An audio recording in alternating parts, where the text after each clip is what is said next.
Well, Scott, the day's in here on Route 59 in Nanuet is still open for business, but Rockland County could have it closed as early as tomorrow. County officials call it an illegal drug superstore and brothel.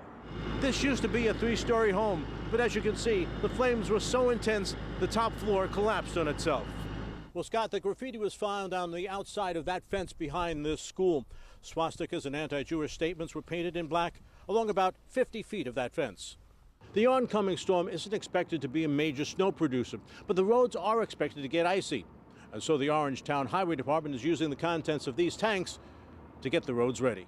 Well, Scott, the good news is that in both cases, the victims were able to get away from their attacker. Now, both victims are members of the Orthodox Jewish community, but police are urging everyone to be cautious. Do you suffer from gopherophobia, the fear of bridges? Well, if you do, the crane collapse on the Tappan Zee Bridge back there yesterday probably didn't help. Well, Scott, this stadium will be filling up soon with Bowlers fans who are looking forward to the possibility that their team could win their second championship in the last 3 years. They already have 2 wins under their belt this year, and they could wrap up the best-of-5 series tonight.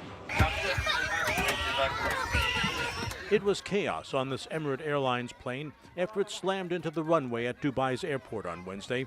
On board were a family from Spring Valley.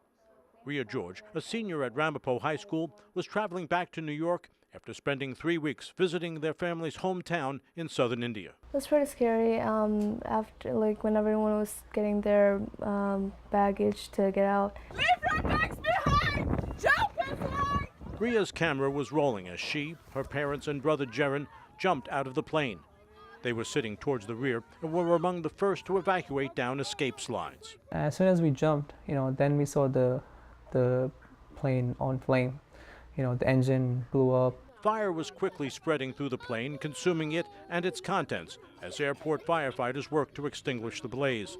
But the flight crew got everyone out safely. It's only because of them, all the passengers, got out alive, in my personal opinion. Needless to say, the airline is doing everything they can for the family, including giving them a lift home here from JFK. They left behind in the wreckage virtually everything they had with them on their trip.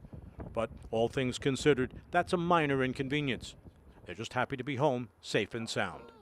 In Spring Valley, John Goff, News 12.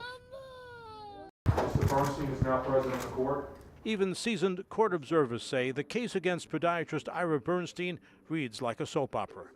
A successful, respected physician facing charges he conspired with his girlfriend Kelly Gribeluk to have his estranged wife Susan murdered. Now Susan has added another twist. She's suing Ira, claiming he failed to give her 5 properties he owns, as he promised to do when they agreed to end divorce proceedings back in February. The suit was filed last Thursday as Ira was trying to come up with $600,000 bail on the conspiracy charges. He is not a flight risk. Susan's suit demands 2 apartments in this Point Pleasant Beach, New Jersey apartment building.